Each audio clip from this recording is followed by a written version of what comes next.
Yes, tuwaniriza ku MMTV mwebale nnyo kubeera nga mwekuumira ku MMTV, mwebale nnyo kusubscribinga, mwebale nnyo kulikinga, ate mwebale nnyo kubeera nga ate mu followinga up each and every kind of story gye tubaleetera. Mbeera eri mu ggwanga, mbeera ya bunkenke, mbeera ya bululu, kudda sayidi z'eno ne sayidi z'eno, amawulire mangi nnyo agakwatagana ku beesimbeewo okusingira ddala President wa NUP gwe bayita Robert Kyagulanyi Ssentamu. Naye tukirize tukutuuseeko lino eggulire twakusuubiza nti ffe buli kintu ekikola amawulire tugenda kuba tukikutuusaako waneeno ku MMTV butereevu nga bwe kiri bwe tugenda kuba nga tukikuleetera. Subscribinga wansi awo gwatanaba kubeera nga ate osubscribinga, ate gwe yasubscribinga edda njala kugamba nti kyokola kyakabi nnyo, weebale nnyo kwekuumira ku MMTV.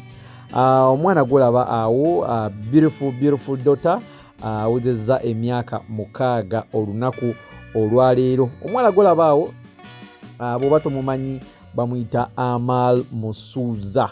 Aamaal Musuuza ono muwala wa Eddy Kenzo ne Rema Namakula be bazadde be abo ababiri. Taata we ye Eddy Kenzo ate maama we ye Rema Namakula. Naye mu kifaananyi ekyo oyinza okwebuuza lwaki tolaba ku Eddy Kenzo ng'ate olaba musajja mulala gwe tumanyi nga Dr. Hamza Ssebunya. Mubimanyi bulungi nnyo ebyatuukawo wakati wa Rema Namakula ne Eddy Kenzo. Rema Namakula n'anoba okuva ewa Eddy Kenzo ate munnaye nasalawo atandike obulamu obupya n'omwami omupya gwe bayita Dr. Hamza Ssebunya. Olunaku olwaleero lubadde lwa Boxing Day. Aamaal lwa celebratingira emyaka 2 naku z'omwezi zibadde 26. Aamaal lwa celebratinga emyaka 6 bweddu.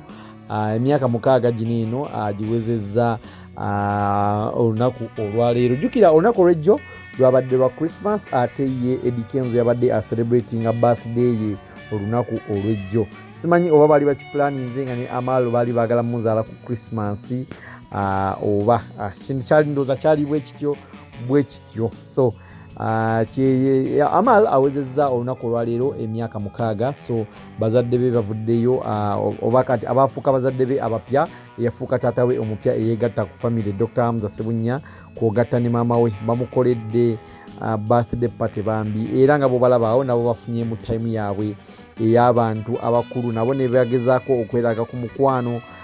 Rema Namakula ye yabagamba nti buli akakolo akagenda okubeera nga kabeerawo agenda kubeera nga akakolera photoshoot, akategekera ddala nga bwe kalina okutegekebwa. Buli kakolo agenda kuba akassaamu ekitiibwa, agenda kuba akassaamu ssente. Njagala mukkiriziganye nange eno option gye ngenda okuwa yange. Njagala mukkiriziganye nange nti abantu baffe babadde banyumye nnyo.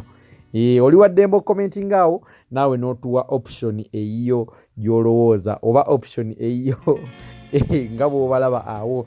So nze naye nga nze ndaba mu kulaba okwange babadde banyumidde ddala ng'ate n'omuwala Aamaal naye abadde anyumidde ddala olunaku olwaleero obanga anyumidde omukolo. She's a very beautiful daughter nga bw'omulaba awo awezezza emyaka 6.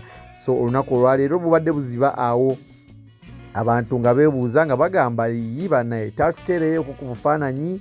Rema leero yatwerabidde oba neziweza saa 12 awo n'asuulayo obufaananyi ku Facebook page ye, era gwe amufollowinga osoogenda n'obukeberako page ye eya Rema. So munnaye Rema Namakula twagala okubeera ng'ate muwala wo tumwagaliza olunaku olulungi. I hope alidde bulungi keeki ye ey'olunaku olwaleero waweerezza emyaka gye 6. These beautiful daughters oba these beautiful angels, abaana bato baneeno tuyige okuba celebratinga emyaka gyabwe oba buli milestone gyatuukako, kubanga si kyangu nnyo.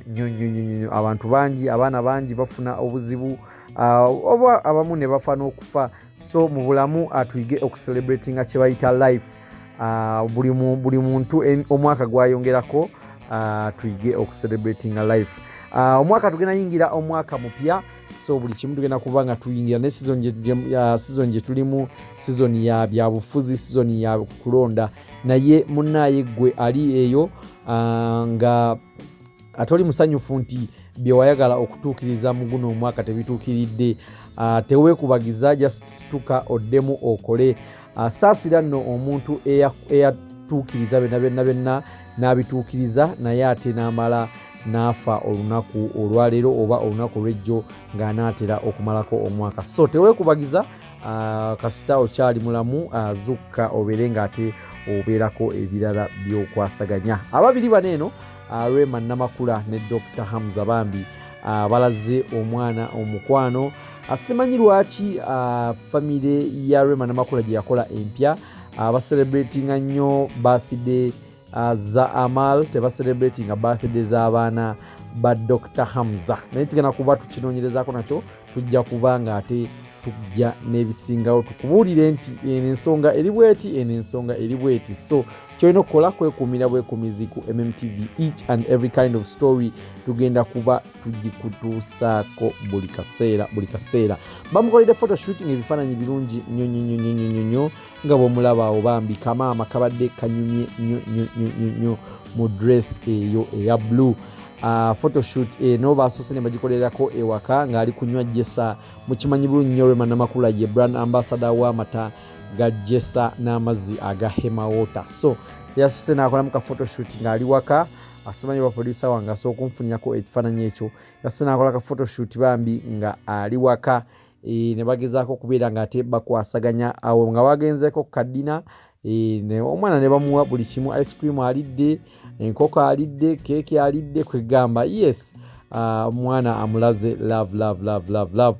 All we have to say is we give you love from here from MMTV, Rema Namakula and your daughter. We send love and greetings to your daughter and to your family. Bambi mwebale nnyo okubeera ng'ate mujaguza ka family kammwe akapya ke mwakola akatinyisini.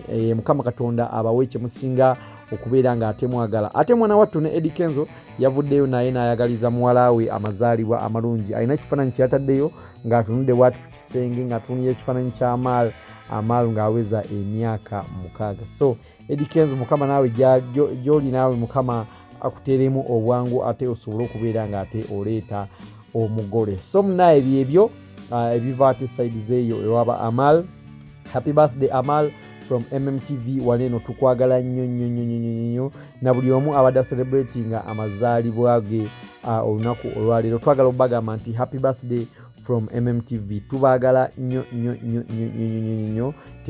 Temuvaawo waneno. Mwebale nnyo kwekuumira ku MMTV. Mutufudde number 1 in each and every kind of stuff that we do.